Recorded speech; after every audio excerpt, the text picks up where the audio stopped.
Hi welcome to village Siri cooking. ఈ ఛానల్ని ఆదరించిన ప్రతి ఒక్కరికి మా హృదయపూర్వక నమస్కారములు. ఇవాళ చాలా అంటే చాలా మంచి రెసిపీతో మీ ముందుకు వచ్చాను. చాలా బాగుందండి. అదేమిటంటే బీన్స్ కాయలతోని చేశానండి.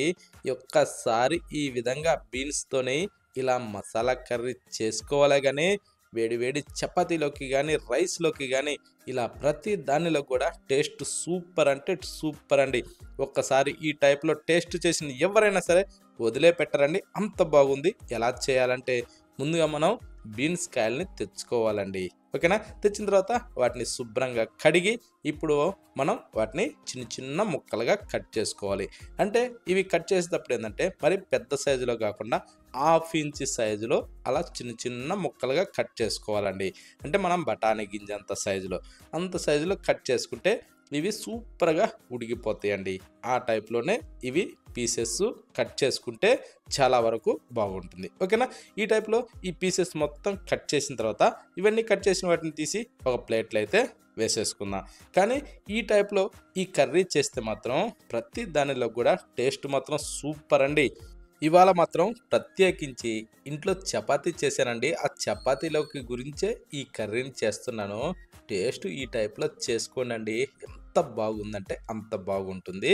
ఇప్పుడు స్టవ్ ఆన్ చేసి ఒక ప్యాన్ అయితే పెట్టుకునేసి దాంట్లో 2 టేబుల్ స్పూన్ల వరకు కొబ్బరండి సన్నగా తరిగి అందులో వేసుకునేసి, ఒక టేబుల్ స్పూన్ ధనియాలు కూడా వేసి, ఆ తర్వాత కొద్దిగా చెక్క, ఒక 3 లేదా 4 లవంగాలు వేసుకునేసి, ఇప్పుడు 2 యాలుకలు కూడా అందులో వేసుకునేసి, బిర్యానీ ఆకండి 1 లేదా 2 అలా వేసుకోవచ్చు. వచ్చే ఇబ్బంది లేదు. ఓకేనా? ఇప్పుడు వీటిని మనం మంచి ఎరడాలుగా వేగనిచ్చుకోవాలండి. ఈ కొంచెం బాగా ఎరడాలుగా ఏగిన తరువాత ఇప్పుడు మనం తెల్ల నువ్వులండి అవి ఒక 2 టేబుల్ స్పూన్లు వేసుకుందాం. వేసాక జీలకర్ర సగం టేబుల్ స్పూన్ వేసి ఇప్పుడు ఈ మొత్తాన్ని కూడా మనం మంచి కలర్ వచ్చేంత వరకు వేగనిచ్చుకోవాలండి. అప్పుడు ఇవి ఏంటంటే సన్న మంట మీద కానీ మనం ఏంచామంటే చిటపట చిటపట అంటూ మంచి కలర్ వస్తాయండి. మంచి స్మెల్తోని ఆ టైపు వేగనిచ్చి చల్లార్చి ఇప్పుడు మిక్సీ జార్లో వేసుకోవాలండి.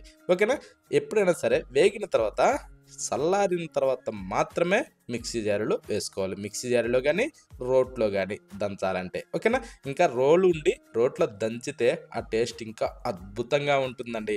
ఓకేనా? అందుకోసం అనేసి నేను కొన్ని అలా కొన్ని ఇలా కూడా చూపిస్తూ ఉంటాను. ఇప్పుడు ఈ టైప్లో మనకి పొడి వస్తే చాలండి. ఇప్పుడు దాన్ని పక్కన పెట్టి స్టవ్ మీద మరొక ప్యాన్ పెట్టి దాంట్లో ఒక 2 గంటలు ఆయిల్ వేసుకునేసి ఇప్పుడు కొంచెం వేడెక్కినాక ఒక 2 ఉల్లిపాయల్ని చిన్నగా సన్నగా కట్ చేసి దాంట్లో వేసుకునేసి ఒక 3 లేదా 4 పచ్చిమిరపకాయలని మధ్యలోకి చీరి అందులో వేసుకునేసి కాస్త ఇలా కలుపుకోవాలండి. కొంచెం అలా కలిపిన తర్వాత ఇప్పుడు కట్ చేసిన ఈ బీన్స్ కాయ ముక్కల్ని అందులో వేసుకుందాం. ఎప్పుడైనా సరే బీన్స్ కాయలు ఇలా వేసినప్పుడు వెంటనే 1 టేబుల్ స్పూన్ సాల్ట్ వేసుకుంటే ఇప్పుడు కాస్త అలా కలిపితే తొందరగా మగ్గుతాయండి. ఓకే?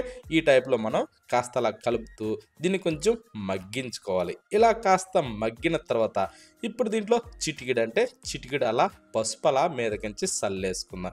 సల్లేసుకునేసి కాస్త అలా కలిపేసుకుంటే ఇందులో ఉన్న కాస్త పసరాసన అన్నది బయటికి రాకుండా ఉంటుంది. ఇప్పుడు అల్లం వెల్లుల్లి పేస్ట్ కొద్దిగా అలా వేసుకుందామండి. మరీ ఎక్కువ అవసరం లేదు.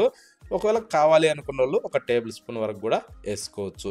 కానీ టేస్ట్ బాగుంటుంది. ఇప్పుడు దీన్ని పచ్చి వాసన పోయేంత వరకు దాన్ని కూడా వేగనిచ్చుకునేసి ఇప్పుడు కట్ చేసిన టమోటాలు ఒక రెండిటిని అది మంచి ఎర్రటి గట్టి పండ్లు తీసుకొని దాంట్లో వేసుకునేసి ఇలా బాగా కలిపి ఇప్పుడు దీన్ని ఒక 4-6 నిమిషాల సేపు అయితే మూత పెట్టి ఇలా మగ్గించుకోవాలండి. ఇలా మగ్గితే తొందరగా ఇవి మెత్తబడిపోతాయండి. ఓకేనా? టమోటాలు కానీ ఈ బీన్స్ కాయలు కానీ ఇప్పుడు మీదకించి స్పైసీ తగ్గట్టుగా 1 టేబుల్ స్పూను కారం వేసుకుంటే చాలండి. ఒకవేళ ఎక్కువగా స్పైసీ కావాలనుకున్న వాళ్ళు ఇంకో టేబుల్ స్పూన్ కూడా వేసుకోవచ్చు.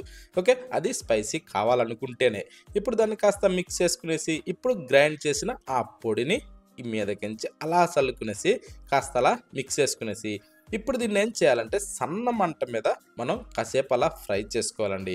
ఎప్పుడైనా సరే ఇలా పొడులు వేసినప్పుడు మంట లోలో ఉంచుకోవాలి. హైలో మాత్రం ఉంచొద్దండి. ఎందుకంటే అవి కొంచెం మాడి పొగ వాసన వస్తుంది. అప్పుడు టేస్ట్ వేస్ట్ అయిపోద్ది.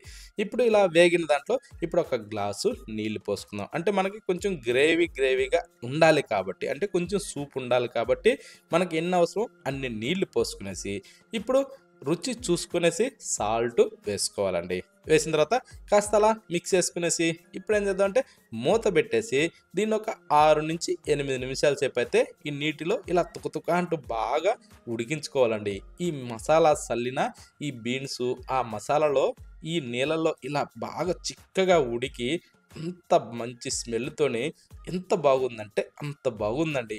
ఇప్పుడు మీదకించి అలా కొత్తిమీర చల్లుకునేసి ఒక్కసారి అలా టేస్ట్ చూసి ఇక స్టవ్ ఆఫ్ చేసుకోవడమేనండి.